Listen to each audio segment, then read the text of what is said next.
In just a moment, X-1. But first, no one can deny that spring is in the air, and to prepare for the new season, NBC's Weekday brings you some timely and useful features. One is a new series with Phil and Lampy on gardening tips for both city and country dwellers. A second feature brings you hints for the best use of leisure time. And you can also bet that Joe Copeland, famous dress designer, will enlighten you on the spring fashion picture when she appears on tomorrow's show. Listen in and hear it all on NBC's Weekday tomorrow morning. And now stay tuned for X-1 on NBC. Countdown for blast off. X-5, 4, 3, 2, X-1, fire.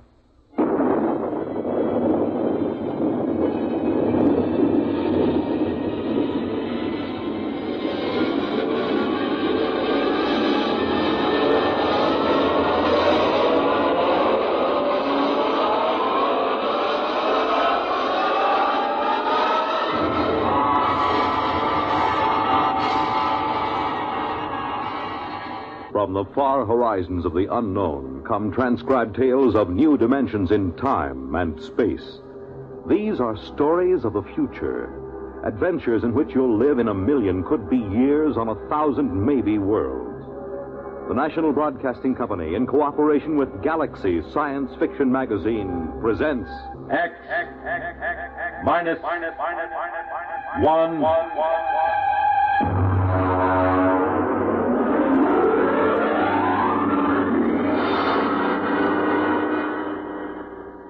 Tonight's story, A Gun for Dinosaur, by L. Sprague de Camp.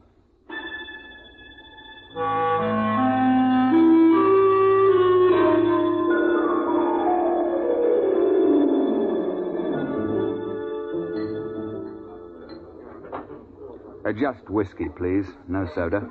Ice, Mr. Rivers? Good heavens, no. I have been in America for some time, but not that long. Well, to a fine dinosaur. Well, now, just a moment, Mr. Seligman. I won't take you hunting late Mesozoic dinosaur. Why not? How much do you weigh? About 9 stone? 130 pounds. Yeah, I thought so. It's not heavy enough. But your advertisement. You said safaris arranged to any time period. Well, I'll take you to any period in the Cenozoic. I'll get you a shot at any entelodont or even mammoth or mastodon. They have fine heads. But I'll jolly well not take you to the Jurassic or the Cretaceous. You're just too small. But what's my weight got to do with it? Now, look here, old boy. What did you think you were going to shoot those dinosaurs with? Well, Well, look over here in this case. That's my own gun, a Continental 600. That shoots a pair of Nitro Express cartridges the size of bananas. It's designed for knocking down elephant, not just wounding them, but knocking them base over apex. Well, now, I've handled guns. Oh? Look, I've been guiding hunting parties for over 20 years. But I've never known a man your size who could handle the 6-0. It knocks him over. Well, people have killed elephant with lighter guns, even a 375. Oh, yes, but consider an elephant weighs, well, let's say from 4 to 6 tons. You're planning to shoot reptiles weighing 2 to 3 times as much as an elephant. Now, I tell you, Mr. Seligman, I won't take anybody hunting dinosaur who can't handle a 6-0. Look, let's pour another drink, and I'll tell you why. You see, I went into the partnership with the Raja about 5 years ago. I call him that because he's the hereditary monarch of Jaipur. It means nothing, of course. We both wanted to do a bit of hunting again. And Africa's all played out. It's too civilized now. So when we heard of Professor Prohaska's time machine at Washington University, we caught the next plane to St. Louis. The foundation administering the machine had worked out an arrangement splitting the time between scientific parties and hunters who wanted to try their luck at prehistoric game. Hunters paid through the nose, of course, to support the project. Well, it was about our 5th safari that Courtney James showed up. He's what you chaps call a playboy, a big bloke, handsome in a way, florid, beginning to turn to fat. He was on his 4th wife.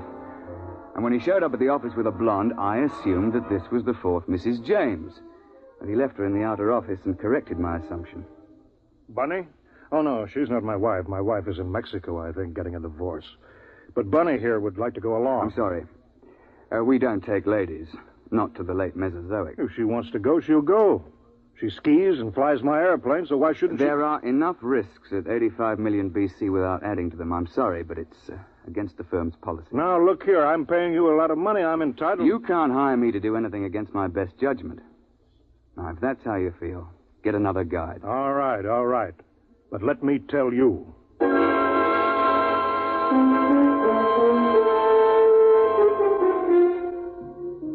Oh, it ended with my telling him to get out of the office or I'd throw him out. And I was thinking sadly of all that lovely money that James would have paid me. When in came another side. An August Holtzinger, a slim, bald chap with glasses.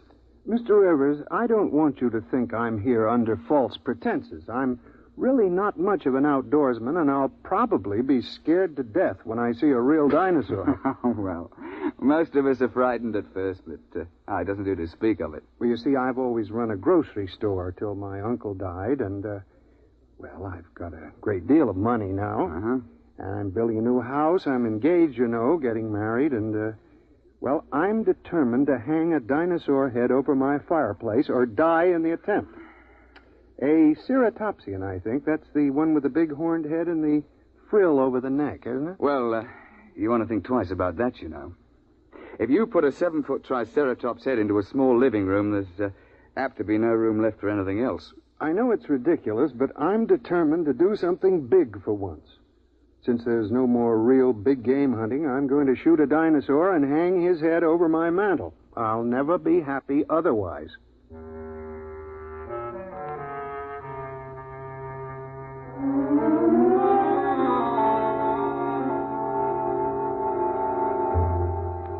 The Raja and I decided to make it to the Middle Cretaceous. That's about 85 million years ago. It's the best period for dinosaur in Missouri. So we drove Holtzinger into the country to let him try the 600. It's rather heavy. Look, you look out. There's quite a kick. Well, couldn't you fire it prone? Oh, not a gun that big. There's not enough give. You'd break your shoulder. All right. Take the safety off. Like this? Yeah. Take my hand. I'll help you up. Thank you. I think I better try something smaller. Well, he took a fancy to my Manchester 70, chambered for a .375 Magnum cartridge. That's a little light for elephant, and very definitely light for dinosaur, but we were in a hurry. And then, of course, just before we were ready to trek, James showed up and apologized for insulting me. He'd had a run-in with the girl, and he wanted to go along. And so we were off on safari. You all ready, gentlemen? Why, yes, I suppose so. Mr. Holtzinger, you've met my partner, the Raja of Jainpur. How do you do, sir? How do you do? Well, shall we get cracking? After you, Mr. Holtzinger. Mr. James. Thank you. Let's get going. All set. We'll slam the hatch, and off we go. What happens? Nothing till the force field is built up. There she goes. What happened to the lights? Well, there's no current while we're in transition. I don't feel well. There's usually a touch of vertigo. I shouldn't worry about it. Look, where do you shoot for? I mean, with dinosaur. What is the best shot? Well, you don't try for his brain, you know. They don't have any. Well, to be exact, they have a little bump about the size of a tennis ball on the top of their spines. And you're not likely to hit it when it's embedded in a 6-foot skull. Try for the heart. They have big hearts, over 100 pounds.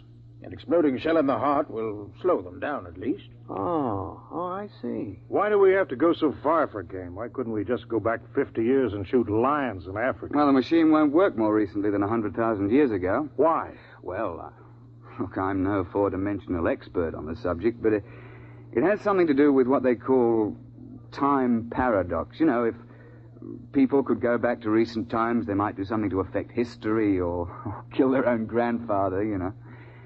And there's also some kind of taboo about sending people back to the same time again. There's paradoxes. Mustn't have them. What would happen? I'm not sure, but the university isn't taking chances. They've got about a billion years to cover. They won't run out of ears. Hello? Here we go. Oh, cheers, eh? Well, that's done it. April 24th, 85 million years BC. Now then, careful. Keep the safety on your gun. And don't shoot unless I give the word. Why? Why should we have to wait for you? Because I'm responsible for everything you do. especially if something goes wrong. I say, Roger, open the door, will you?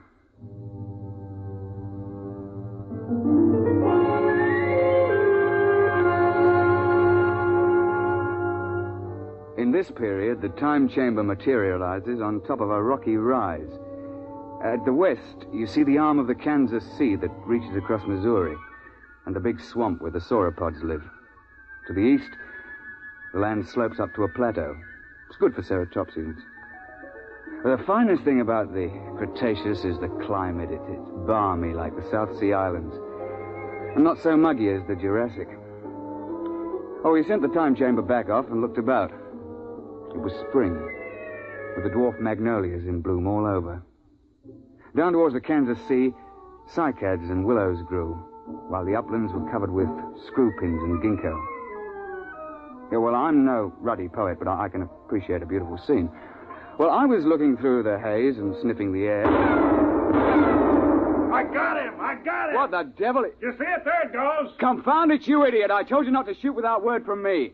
And what happened? An unearth of mine wandered out of the copse. Mr. James gave him both barrels. Missed. Now, look here, James. One of the biggest dangers on a safari is trigger-happy sahibs who get panicky. You're not to shoot unless you're told. You understand? Who do you think you are to tell me when to shoot my own game? Now, look here. Firstly, if you shoot off all your ammunition before the trip is over, your gun won't be available in case of a pinch. And secondly, if you empty both barrels, what would happen if a big theropod should charge before you could reload? And finally, it's not sporting to shoot everything in sight. Is that clear? All right. All right. Well, now then, first task is fresh meat.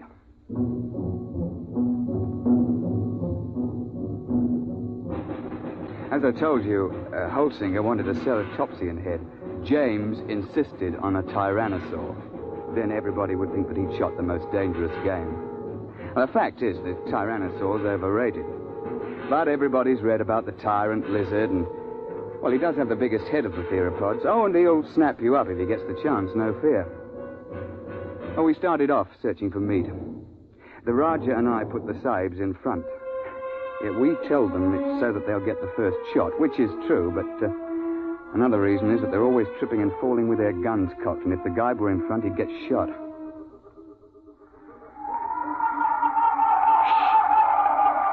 Boneheads. Where? See? Crouching over there. Feeding on those cycads. It's about the size of a man. They look intelligent. Oh, not likely. That bulge on the head is solid bone. Now then, hold on there, James. You've had your shot for the day. Hold your fire until Holsinger shoots. Yeah, sure. All right, go ahead, Mr. Holsinger. Doesn't matter which one? No, here. Try that one by the rock. There's a good clear shot. Well, take your safety off. Oh. Go ahead now. Well? Shh. Nuts. I've had enough of this. James, don't... I got him clean right through the heart. First shot. How's that? I thought you were going to give Holsinger the first crack. It's his turn. Well, I waited. Took so long I thought he'd gotten buck fever. Very well. But if this sort of thing happens once more, we leave you at camp the next time we go out. The next couple of days, we trekked around the neighborhood and then headed over to the sauropod swamp, over to the west. We were staked out along the edge of the lake, watching a big beggar out in the swamp waving his head about. And they're the big ones. They look something like the brontosaur. Can't we shoot him? I wouldn't. Why not? Well, there's no point to it, and it's not sporting. Like, if you kill one in the water, he sinks and can't be recovered. And if you kill one on land, well, the only trophy is that little head on the top of that long neck. You can't bring that whole beast back because he weighs 30 tons or more. That museum in New York got one. Oh, yes. Well, they sent a party of 48 to the early Cretaceous with a 50 caliber machine gun. They spent 2 solid months hacking and sawing the carcass apart and hauling it to the time machine. I know the chap on the project, and he still has nightmares in which he smells decomposed dinosaur. And they also had to kill a dozen big sauropods who came in for the party. And then they had them lying around, too. They lost 3 men. Reggie, Duckbill. Where? Where are they? Up there at the shoreline. Now, keep your voices down. You see? With a crest on the back of their heads. Mr. Rivers, I've been thinking over what you said about those heads. If I could get one of those duckbills, I'd be satisfied. It'd look big enough over my mantle, wouldn't it? I'm sure of it, old boy. Well, let's be off. Roger, you wait here with Mr. James. Shouldn't take us long.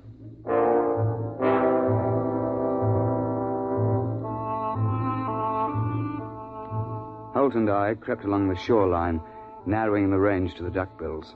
I think I can make the shot from here. I'll be ready in a minute. My shoe is loose. He's getting away. I won't get a shot. I'm afraid Mr. James has fired both barrels again. James, that's the second time you spoiled my shots. I ought Don't be a fool. I couldn't let them wander into camp, stamping everything flat. There was no danger of that. You can see that the water is deep offshore. It's just that our trigger-happy Mr. James can't see any animal without shooting. And if it did get close, all you have to do is to throw a stick of firewood at it. They're perfectly harmless. But how was I to know? I believe I mentioned it. Well, what are we on this miserable trip for, except to shoot things? There are certain rules, you know. You call yourselves hunters. I'm the only one who was hitting anything. Now, just a moment, old man. You're behaving like a confounded skite with more money than brains. I should never have brought you along. Well, that's how you feel. Give me some food and I'll go back to the base for Now, myself. don't be a bigger ass than you can help. That's quite impossible. All right, I'll go alone. I wouldn't want to pollute your air with my presence. Yeah, well, that's an attractive thought, Reggie, but we can't let him go. He'll get lost or starve. All right, I'll go after him.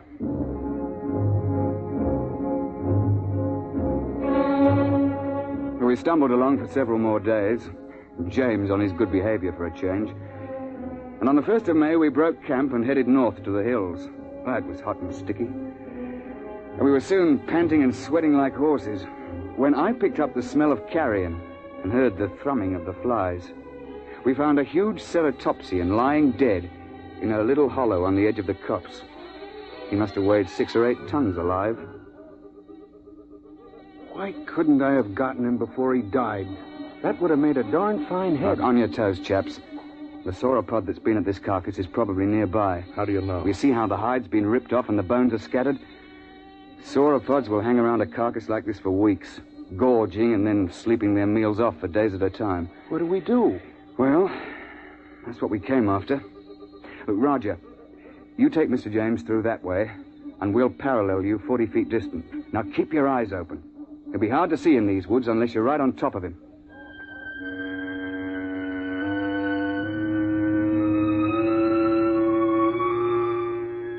We pushed through the edge of the copse, looking for the huge flesh-eater who'd been at the carcass. I could hear James and the Rajah pushing ahead on my right. We were separated by a gully when I heard a noise ahead on our left. What is it? I don't know. Take the safety off your gun. Oh, there it is. It's one of those boneheads. Oh, well, they're not dangerous at any rate. But be careful. That sauropod might still be around. I've got him! Got him clean! Well, he's done it again. He shot the bonehead. I've got him! Look out! Look out! Tyrannosaur!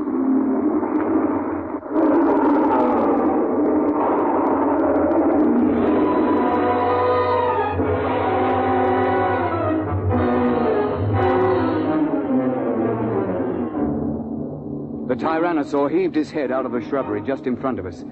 Look, the scientists can insist that Rex is bigger than Trionches, but I'll swear that this Tyrannosaur was bigger than any Rex ever hatched. It must have stood 20 feet high and been 50 feet long. I could see its big, bright eye and 6-inch teeth. He'd been sleeping off his last meal, and James fired off both barrels over his head at the bonehead and woke the Tyrannosaur up. Get back! Get back, you fool! Gun's empty and Roger can't get a shot. Found it. There goes the beast in behind those ferns. Holtzinger! Holtzinger! Come back! Your gun's too light for that beggar! James came bolting back in a panic and blundered into the Rajah, sending both of them sprawling under the ferns. The Tyrannosaur came after them to snap them up. Holtzinger began to blaze away. He got off 3 shots through the beast's body with that little light gun. The Tyrannosaur whirled around to see what was stinging it. The jaws came open, and the head swung around and down again. Holtzinger got off 1 more shot and tried to leap to one side. The Tyrannosaur continued its lunge, and caught him in its jaws as he fell.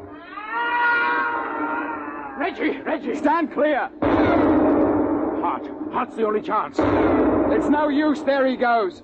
Try a long shot. No, missed him clean. Poor Holtzinger. Well, that's the end. He stopped screaming. Did you notice? Oh, yes. Well, I expect we'd best track the beast. He might be dying. We should try to recover Holtzinger's remains. Yes, there's nothing else to do. No, nothing. It's a bad show all round.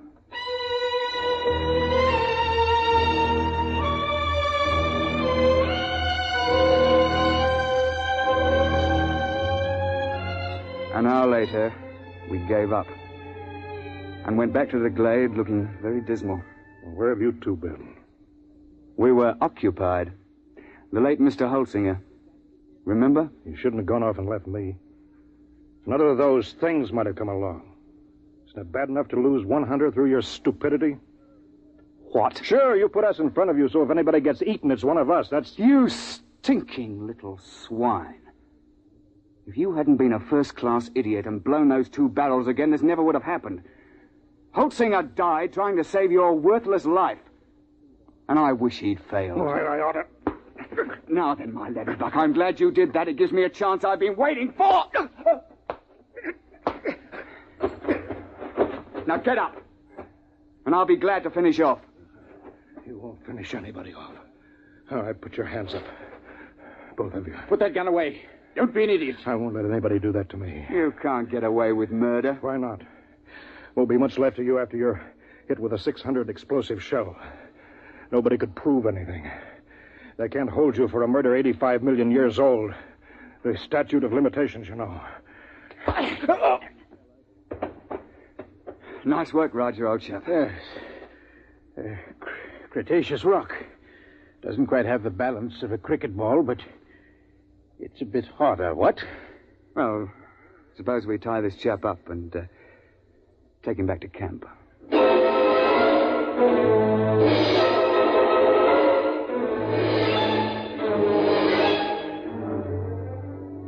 When the time transition chamber finally arrived, we fell over one another getting into it. We dumped James in a corner and threw the switches. You two should have killed me back there. Why? You don't have a particularly good head. It wouldn't look at all well over a mantle. You can laugh, but I'll get you someday. Close quarters, isn't it? Someday I'll find a way. I'll find a way, and I'll get off scot-free, too. My dear chap, if there was some way to do it, I'd have you charged with Holtzinger's murder. Look, you'd best let well enough alone. No, I'll kill you. Both of you. Somehow. Cigarette, Roger? Thanks.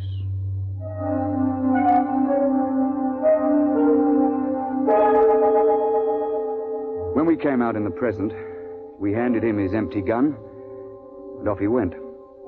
We paid everybody off, found that we were broke. But quite luckily, a steel manufacturer turned up who wanted a mastodon head for his den. While we were standing in the laboratory at the university waiting for the time chamber, the technician, he's a bookish chap, a theoretical temporal physicist, was watching his dials and scopes. Oh, by the way, Mr. Rivers, you just missed him. Missed who? That last client of yours, Mr. James. Well, that's good luck. What was he doing here? Oh, he told me quite a tale. Said he'd lost his wallet back there. Said it contained some very valuable papers. It must have been valuable. He paid the university fee of $5,000 for the use of the chamber. He's on his way back there now. Back where?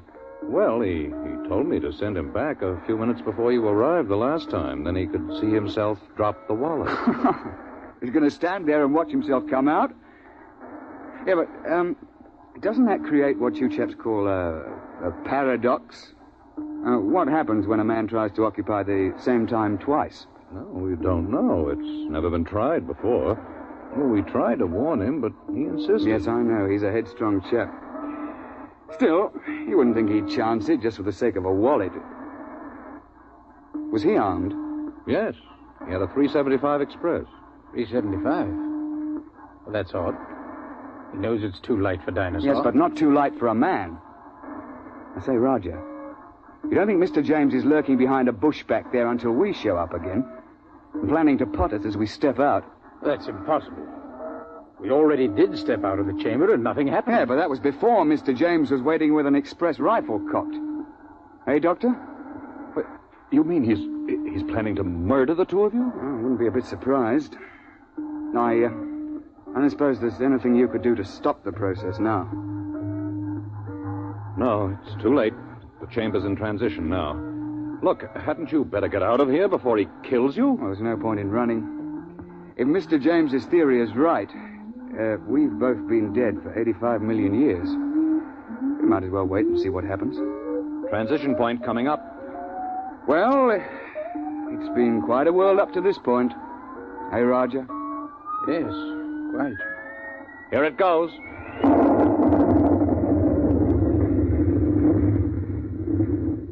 Reggie, are you all right? Well, I seem to be. What happened? The time chamber. It's back. We'd better get it open.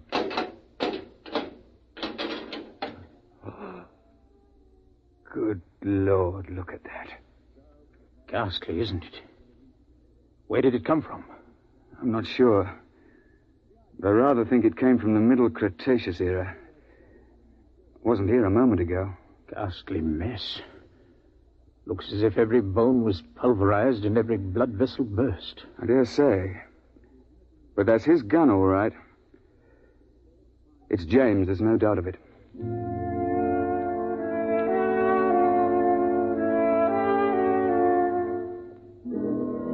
So, that's the story, Mr. Seligman. Of course, I don't understand the mathematics, but the idea's rather easy to grasp. Nobody had shot us when we first emerged on the 24th of April, 85 million BC. And so, of course, that couldn't be changed.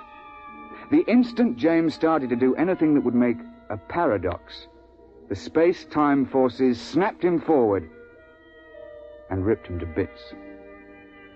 Well, they know a good deal about that now, and there's a safety margin of 500 years between each trip. You can't have paradoxes, you know. It just isn't done. And you see, I'm a lot more careful now. I shouldn't have taken James when I knew what a spoiled, unstable sort he was.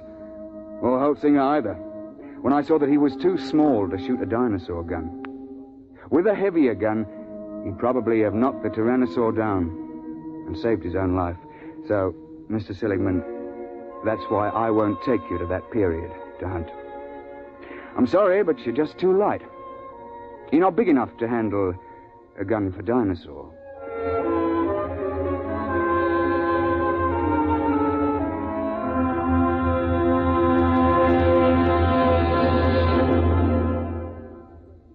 You have just heard X-1, presented by the National Broadcasting Company in cooperation with Galaxy Science Fiction Magazine, which this month features the story of a man who develops a spaceship that travels so fast that its pilots vanish mysteriously into thin air.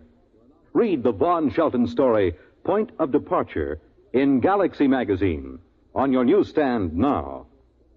Tonight, by transcription, X-1 has brought you A Gun for Dinosaur, a story from the pages of Galaxy, written by L. Sprague de Camp, patent consultant and one of our leading authors of science fiction. It was adapted for radio by Ernest Kenoy. Featured in the cast were Alistair Duncan, Wendell Holmes, John Gibson, Donald Buca, Warren Parker, and Alan Hewitt. Your announcer, Fred Collins. X-1 was directed by Daniel Sutter and is an NBC Radio Network production.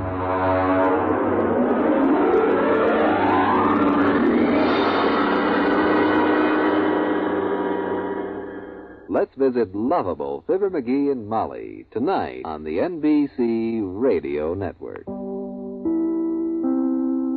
In just a moment, X-1. But first, if you're planning to join the family for this holiday weekend, remember you have a friend who will keep you company through the long hours on the road. That friend is your car radio, and it brings you a full weekend of the most stimulating variety entertainment when you tune in to NBC's Monitor. Yes, you set your dial just once, for hours and hours of refreshing variety. News as it happens, sports coverage, everything from baseball to skin diving, interviews with the stars. Plus, lots of the relaxing music you like to hear. It's all on Monitor this weekend. And now stay tuned for X-1 on NBC. Countdown for blast off. X-5, 4, 3, 2, X-1, fire.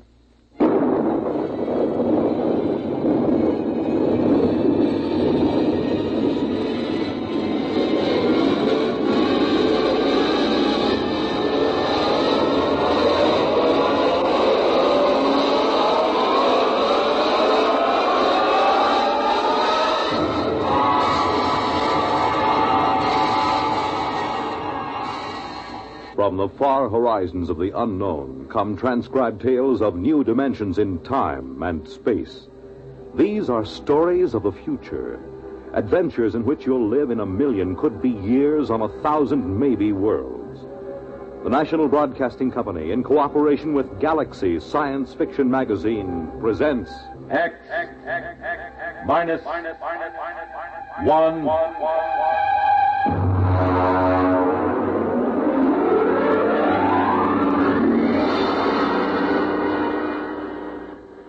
Tonight's story, A Pail of Air, by Fritz Leiber.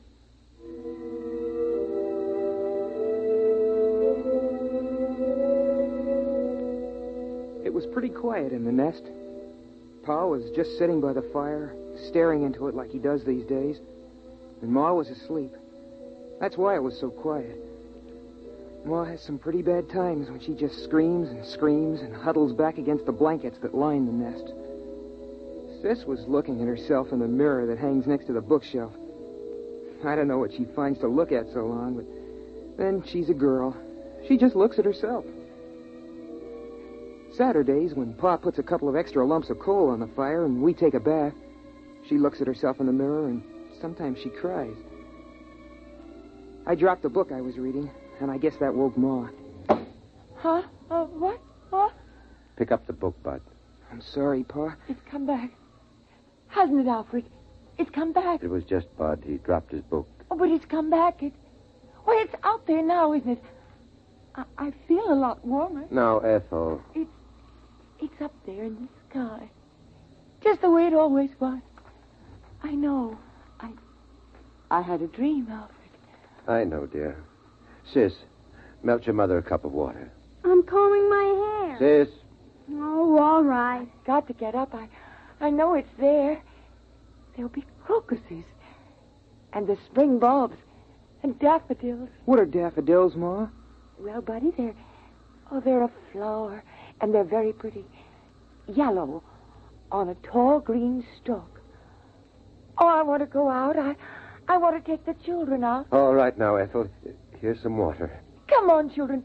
We'll all go out and you can play in the sun. Sure, Ma. Here, drink the water, Ma.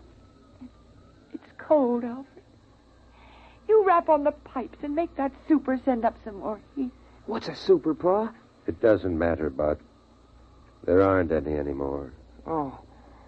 Pa, the pail's running low. Bud, you better get into your things and go out and get an extra pail of air. There are a couple of pails behind the first blankets. Go on, get into your things. It isn't back, is it? No, it isn't. There's no sun in the sky. No sun, is there? No, Ma. What was it like? The sun. Sis, don't get your ma upset. The sun was yellow. And so bright you couldn't look at it. Burning hot. So hot. But when you stretched out in it, it made you feel warm all over. Tingly warm. It's been so long since I've been that warm. I was warm last year on my birthday when Pa put all that extra coal on. And then every morning it would come out of the east, make the clouds all pink and yellow. And the mist would rise in the ground, and then slowly everything would glow warmer, warmer. And then it would be up there in the sky, shining, warm. Hurry up, Bud. I'm almost ready, Pa. I want the sun. I want the sun back. Alfred, get me the sun. It's gone, Ethel. There's nothing I can do. For Christmas? On my birthday? Go ahead, Bud. Take the big pail and get it full this time. There's no sense in taking the trip for only half a bucket of air. I spilled it the last time. It's dark, Alfred, it's dark. Go ahead, Bud. Strap down the helmet, will you, sis? For goodness sake, stand up straight. Okay. All right, I'll be right back. Don't hold the blankets open too long. All right, Ethel. We're all safe. Bud will be right back with another pail of air. It's all right.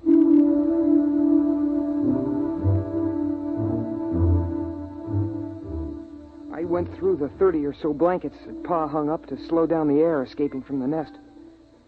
Of course, I knew the way. I've been going out for air since I was a kid. Still, I get a funny, crawly feeling every time I go out of the nest. You gotta go up to the 5th floor, which is just above the blanket of frozen air. You see, when the earth got cold, all the water in the air froze first and made a blanket about 10 feet thick or so, and then down on top of that dropped all the crystals of frozen air, making another blanket 60 or 70 feet thick. I came out of the window we use on the 5th floor and started to scoop up the air into my pail. I had it about full. Boy, my fingers are getting pretty cold when I saw something.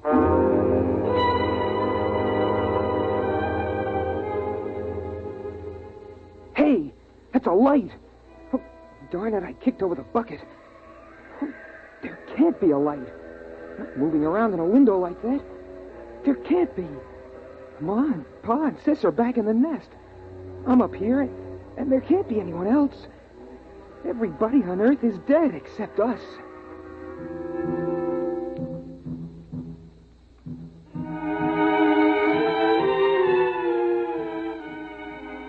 I had an idea how Ma must feel sometimes, the way she sees things. But there it was, moving around in the building across the way. I stood there shaking, and I almost froze my feet. I did frost my helmet so solid on the inside I couldn't see anything. So I hurried up and scooped up another bucket of air and headed back for the nest as fast as I could.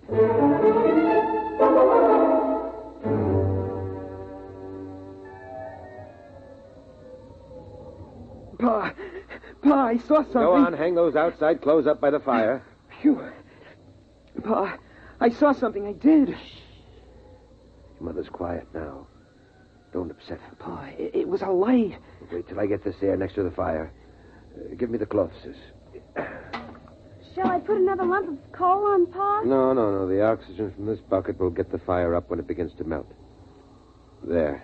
Pa, I'm trying to tell you, I saw something up there. Light. There's lots of lights. Stars. I know what stars look like, Dopey. They're big, steady white lights in the sky. This was down here in a building. What is it? Alfred, what is it? Nothing, Ethel. Now, what is this, Bud? Well, first I thought it was a lady. A young lady. I mean it. Like in one of those old magazines. I thought I saw it in a window. But then all I saw was a light. You watched it for some time, son?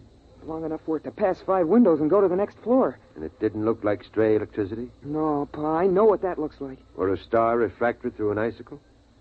Sometimes if you catch it at the right angle, it... Pa, honest, I never saw anything like it before. Huh. All right. I'll go out with you and you show me. No, Alfred. You can't go and leave us alone, not both of you. It's all right. We'll be right back.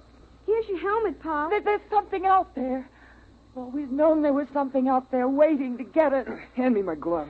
Something that's part of the cold, hates all warmth, wants to destroy the nest. Been watching us all this time. Now it's coming after us, and it'll get you, and then it'll come for me. Oh, don't go. Alfred, please don't go. Everything will be all right. Now, sis. Yes, Pa? You come watch the fire. Keep an eye on that air, too. If it gets too low or doesn't seem to be boiling fast enough, get another bucket behind the blanket. Alfred, don't go. I'll take care of it, Pa. Could there really be anybody out there? I don't see how. We heard the last radio voices a year before Bud was born. There hasn't been anything since then. Then what could it be? I don't know. Probably just a reflection. An ice crystal cracking. Come on, Bud. Get your helmet on.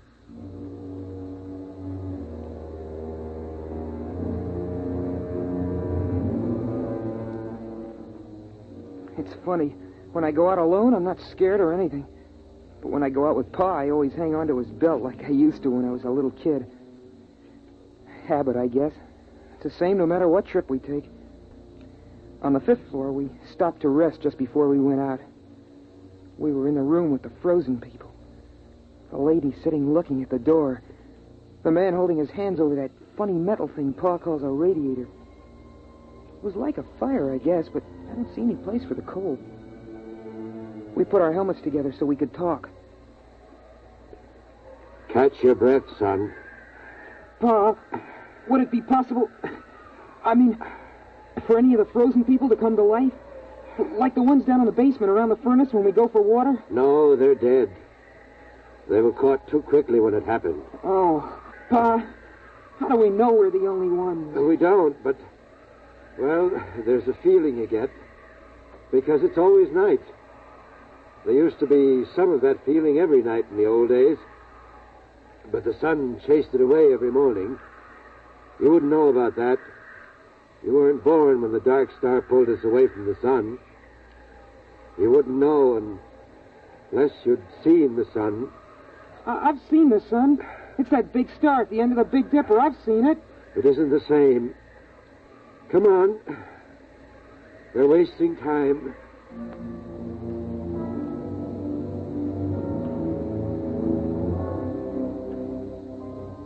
I don't know what the city looked like in the old days, but now it's beautiful. The starlight lets you see it pretty well. We're up on a hill, and a plain slopes down away from us. Some taller buildings push up out of the feathery plain, topped by rounded caps of air crystals.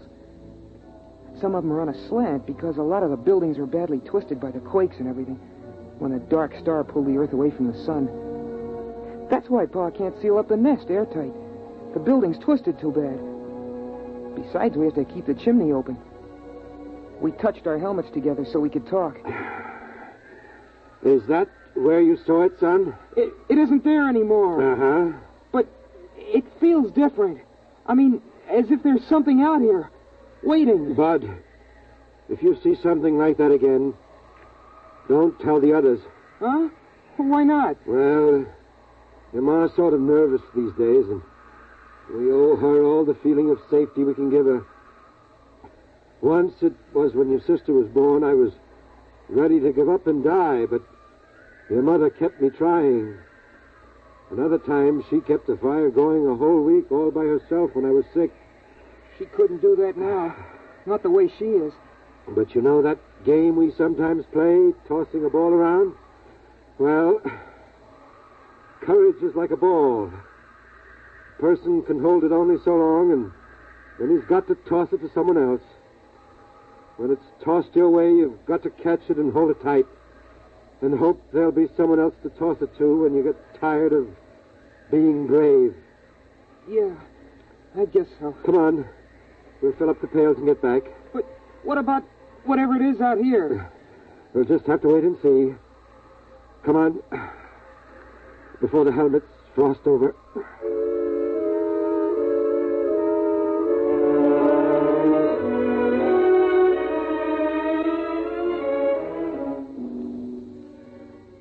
It's pretty hard to hide your feelings in the nest.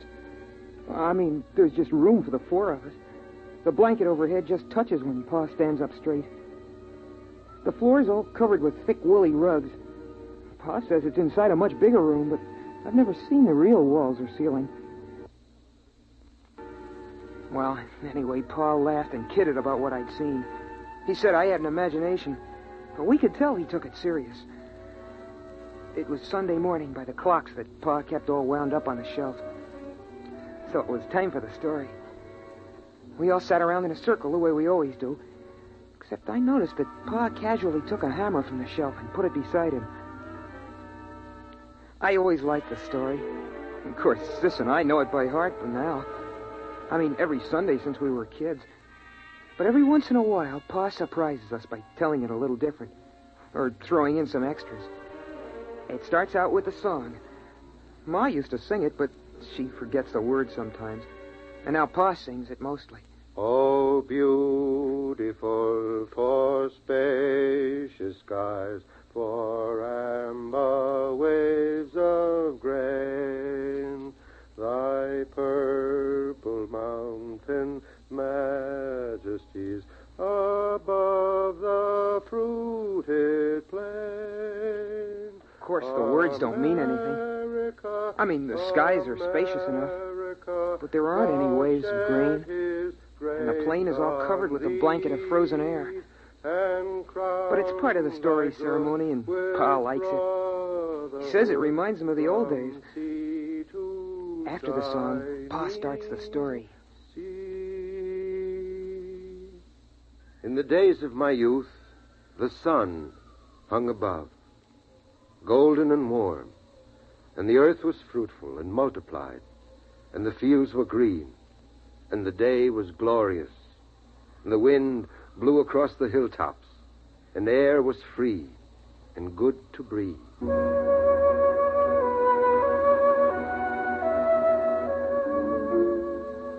That's the part of the story I like best, about how it was with the sun nice and warm.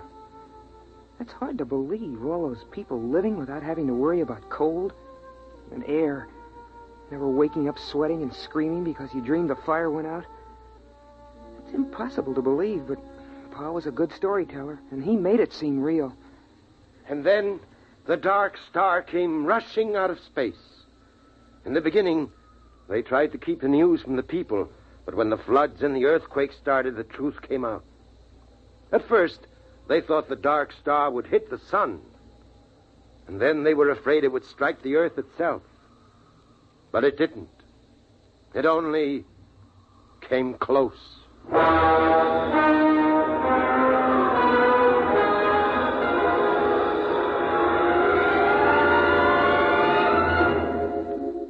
Pa tells it like the sun and the dark star fought for the earth like two dogs over a bone. I know what he means, because I've seen a picture of a dog in a magazine. And then the dark star won and carried us off. But the sun kept the moon. There were earthquakes and floods. Pa says that mountains fell and oceans slopped over. Oceans, that's a lot of melted water lying around loose. It's hard to imagine. Pa says it was so. Then came the open question time in the story. Sis asked a question about what girls wore for clothes. And I asked Pa how people acted in those days when the earth was twisted and jerked almost apart. Well, Bud, I was too busy to notice much. A friend of mine, Dr. Weisbrot, and Kelly, the geophysicist, and Walters, the astronomer, we knew what was going to happen. And we were working to fix up a place with airtight walls and insulation and big supplies of food and bottled air. But the place got smashed up in the earthquakes, and they were all killed. So I put the nest together at the last minute in the living room of our apartment. It's a 4-room apartment. You must have seen some of the people, like the frozen ones downstairs. At that time, Bud, I only thought of one thing. Your mother and survival. If I had stopped to think, I wouldn't have even tried to make the nest. It would have seemed ridiculous. Blankets and a coal fire against the cold and vacuum of space. But I didn't think. I survived.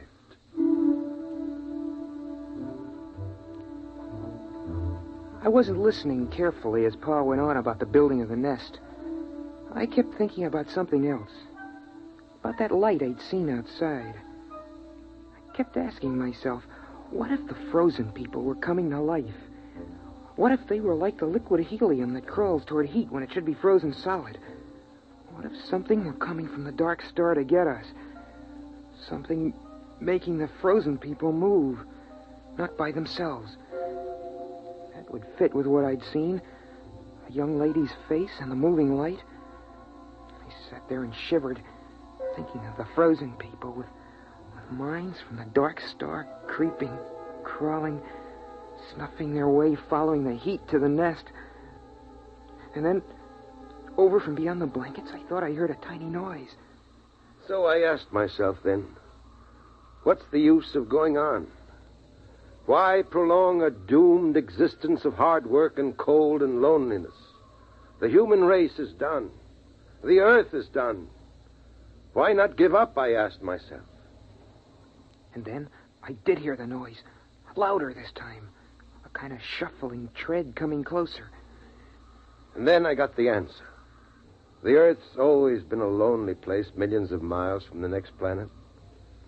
And no matter how long the human race might have lived, the end would have come some night. Those things don't matter.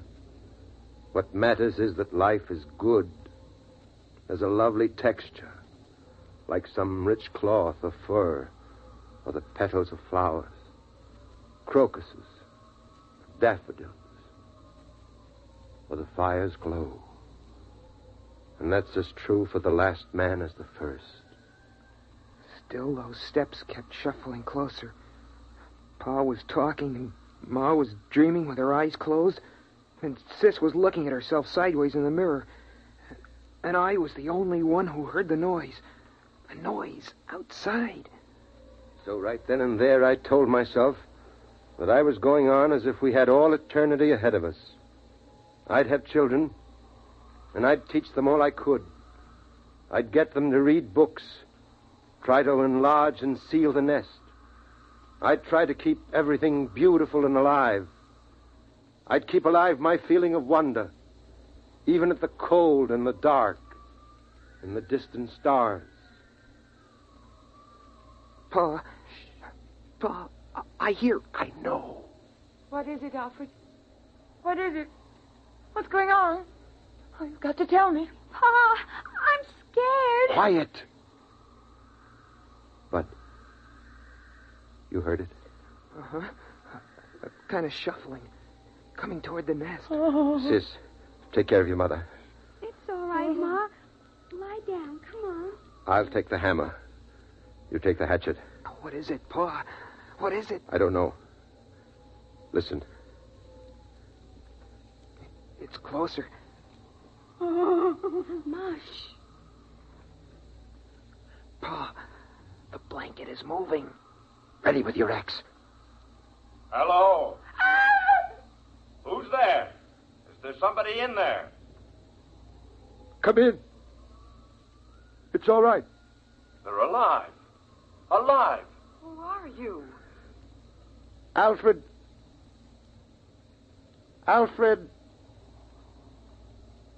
Hutchinson. Dr. Alfred Hutchinson. You can take off your helmets in here. But the air. We have air. We bring it in pails. Come on, Ralph. Let's take off the helmets.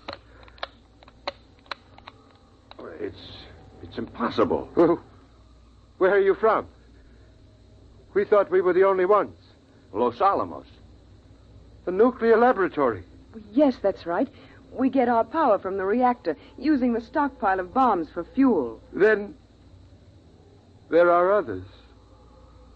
There are other men.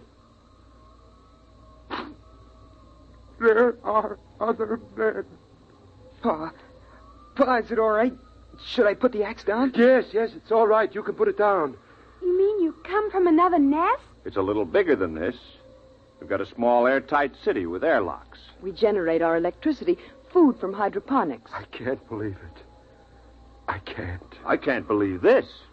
It's impossible. You can't maintain an air supply without hermetic sealing. It's impossible. Oh, no, it's simple. As long as you keep the fire going to melt the air, and enough air boiling to keep the fire burning. How did you come here? Why? Well, we keep scouting around for survivors. There are a number of colonies, Brookhaven, Oak Ridge, and Harwell in England, and the Argonne Laboratory in France. We didn't expect to find anything in this city, though. But our detectors picked up a heat trace, so we tracked it down. Alfred, you're forgetting your manners. We have company. Of course. Sis, throw a handful of coal on the fire. Pa, a whole handful? Doesn't matter now. And Bud, bring out another pail of air. Well, it's incredible. And you have laboratories and transport? We only have a two-seater Scout, but if we rip out the bulkhead to the storage compartment, we can make it all right. We can have you back at Los Alamos in 4 hours. What's the matter? I guess We really hadn't thought about it that way. But, I wouldn't know how to act there. And besides, I haven't any clothes. Just doesn't seem right to let this fire go out. It's been 18 years. Burning every minute. But you can't stay here. Ralph. But after all... Ralph. Oh. Look, Dr. Hutchinson, we'll go out to the ship and bring back a small power heater. I know this is very sudden and upsetting to you. You need a chance to adjust.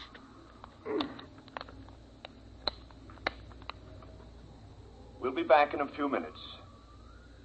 It's incredible. In buckets, air in buckets. Well, They didn't think the nest smelled so good. I could tell. She had a wave in her hair. Did you see that? And lipstick.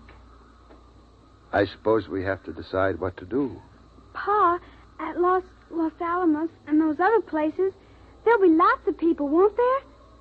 Yes, I mean, not just your father or a brother. that's right. Boys? I suppose so.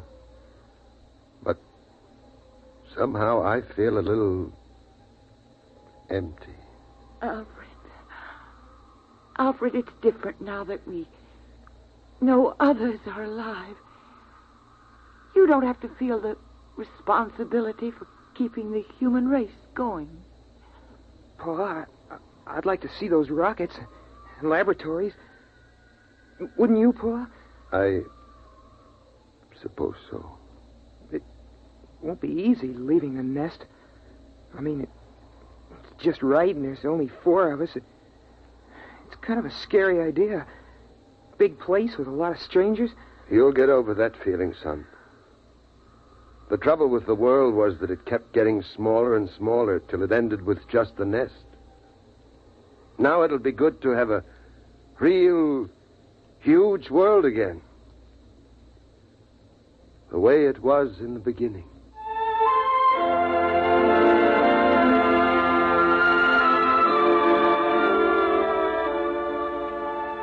And so, we're gonna leave the nest in the morning. By Pa's clocks. We've got the power heater going now. Seems funny to be this warm when it isn't Christmas or somebody's birthday. But still, it's hard for me to realize that this is the last time I'll go out of the nest, through all the blankets, to get a pail of air.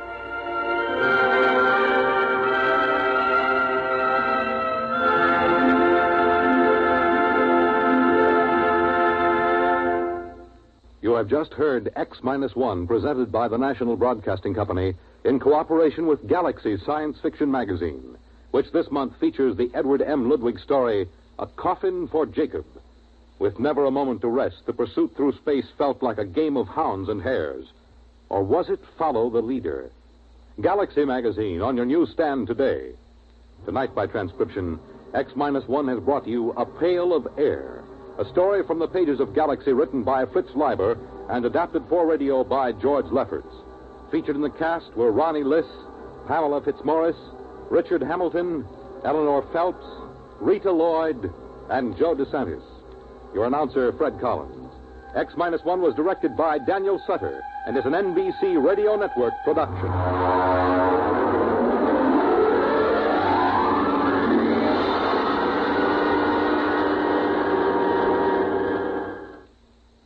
Now, an important announcement for the listeners of X-1. Beginning next week, X-1 will be heard over most of these stations at a new time, Tuesdays at 8:30 to 9 p.m. Eastern Standard Time. Don't forget, listen next Tuesday from 8:30 to 9 p.m. for X-1. Monitor takes you everywhere this weekend on the NBC Radio Network.